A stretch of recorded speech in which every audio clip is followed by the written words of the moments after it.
Assalamualaikum warahmatullahi wabarakatuh. Teman-teman semuanya, eh, kali ini kita akan coba membahas tentang eh, materi kuliah kita, hukum acara Mahkamah Konstitusi. Kita akan fokus pada pembahasan tentang memahami putusan Mahkamah Konstitusi.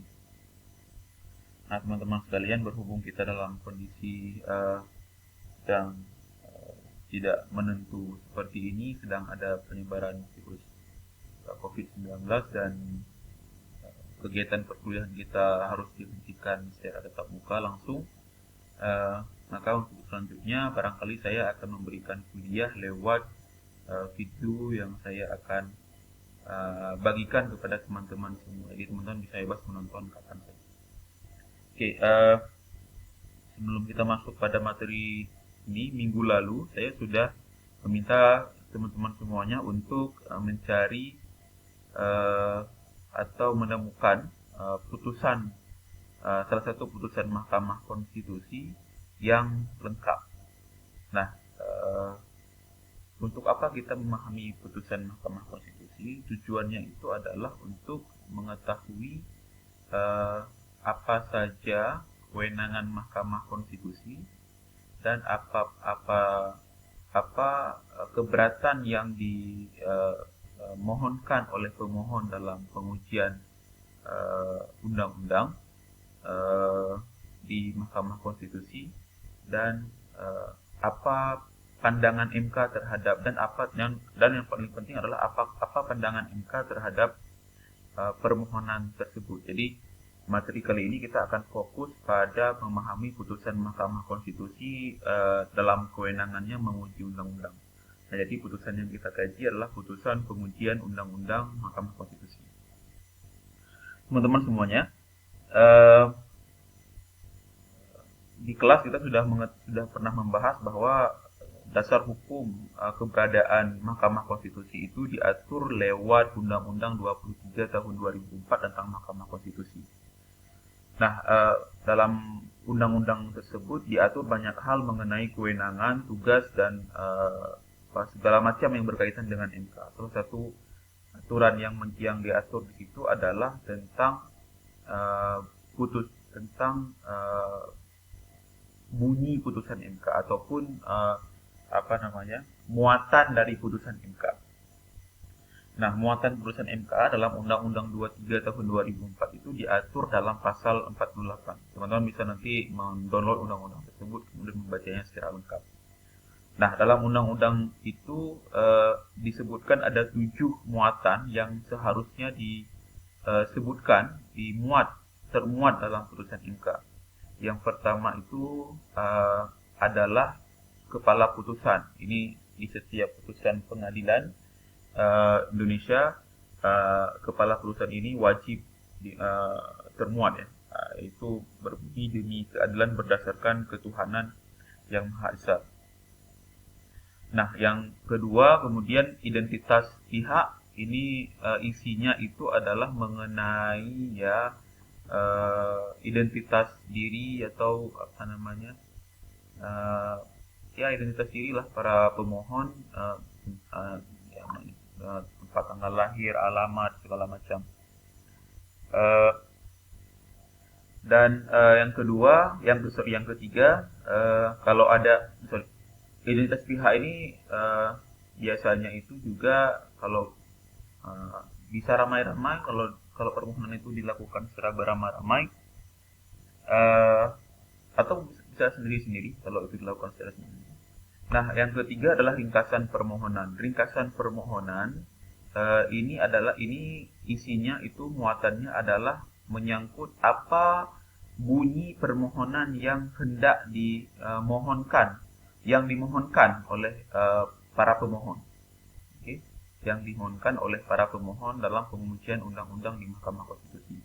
Jadi permohonan ini keberatan tentang apa, undang-undang berapa, pasal berapa atau ayat berapa, di situ akan dijelaskan oleh dalam ringkasan permohonan ini. Nah, yang poin yang gede itu adalah soal pertimbangan terhadap fakta yang terungkap dalam persidangan. Nah, kalau dalam pasal 48 ini, pertimbangan terhadap fakta yang terungkap dalam persidangan ini ada beberapa poin. Kalau kita baca pasal 482, pasal 48, poin-poin yang A, B, C, D, E ini tidak disebutkan di situ. Ini saya tambahkan sendiri karena melihat berdasarkan pada putusan-putusan MK. Nah, tapi kalau fakta yang terungkap dalam persidangan ini, kalau bisa kita rincikan itu, dia memuat keterangan pemohon, kemudian keterangan pemerintah, keterangan DPR, keterangan ahli, keterangan pihak terkait. Jadi kalau keterangan pemohon itu apa yang diungkapkan oleh pemohon dalam persidangan menyangkut dengan permohonannya, sedangkan keterangan pemerintah adalah keterangan yang diberikan oleh pemerintah yang biasanya diminta oleh Mahkamah Konstitusi untuk datang. Ini keterangan pemerintah ini tergantung undang-undang apa yang dimohonkan. Kalau undang-undang tentang ketenagakerjaan, misalnya yang datang adalah Menteri Ketenagakerjaan. Kalau undang-undang tentang desa, yang datang undang Menteri Desa, atau bukan menteri langsung tapi ahli ataupun orang kepercayaan yang ditunjuk oleh menteri tersebut. Demikian juga dengan keterangan DPR. Keterangan DPR biasanya yang DPR tidak datang secara langsung, dia akan hanya menunjuk orang yang pernah terlibat dalam penyusunan undang-undang tersebut.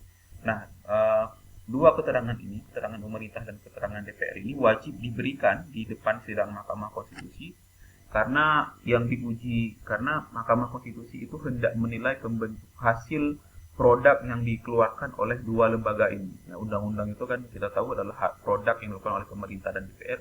Jadi MK hendak menilai apakah menilai kesesuaian dengan antara keterangan yang diberikan oleh pemerintah dan DPR dengan produk yang telah dikeluarkan yang sedang diuji itu.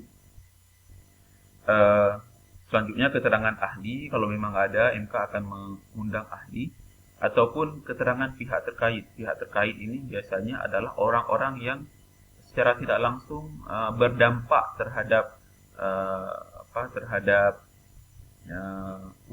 pengujian terhadap keberlakuan undang-undang yang sedang diuji itu.